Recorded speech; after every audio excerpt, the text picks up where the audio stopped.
John Gom нь Английн Leeds хотоос гаралтай 2004 оноос хойш уран бүтээлээ төрөж байгаа юм а. Дэлхийд бишрэгдэж виртуоз стилээр акустик гитарыг тоглож нэгэн зэрэг гитар дээрээ бөмбөрийн цохилт бас аялгауг хослуулж дуулдаг хосгүй хөгжимчин юм.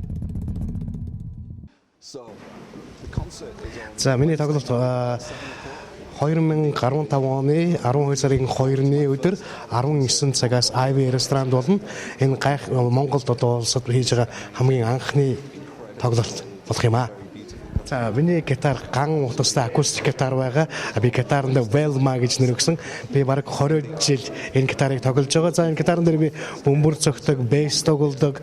За тэгээд одоо зарим тохиолдолд цахилгаан гитар, рок хөгжмийн одоо дугуйлтуудыг гаргаж үзүүлдэг.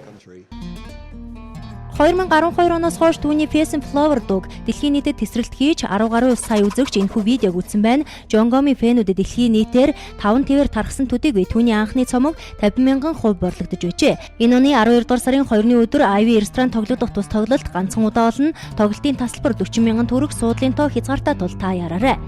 Английн алдарт одоо виртуозо гитарчин John Gom Монгол төрөлцөн ирээд байна. Тэгээд 12 сарын 2-нд одоо энэ 3 дахь өдөр Ivy ресторанд бол тоглолтоо хийх юм байна. За энэ тоглолт бол бусад тоглолтуудаас их онцлог. Учир нь энэ бол тэр тоглож байгаа орчин нь өөрөө их тийм одоо дотно гэх юм уу те. Тийм хүмүүс ширээний ард суугаад те одоо идэж уух юм захиалаа. Тэгээд бүтэн 2 цагийн турш ингээ гайхалтай гитарчин дуугч мэг сонсож их тийм гайхалтай үдштэй өнгөрүүлэх ийм одоо байдлаар зохион байгуулж байгаа. Энэхүү тоглолтыг Amantun Entertainment Ivy-гийн хамт олон хамтран зохион байгуулж байна. Тоглолтод шөнийн галт тэрэг хамтлаг урилгаар тоглох юм а.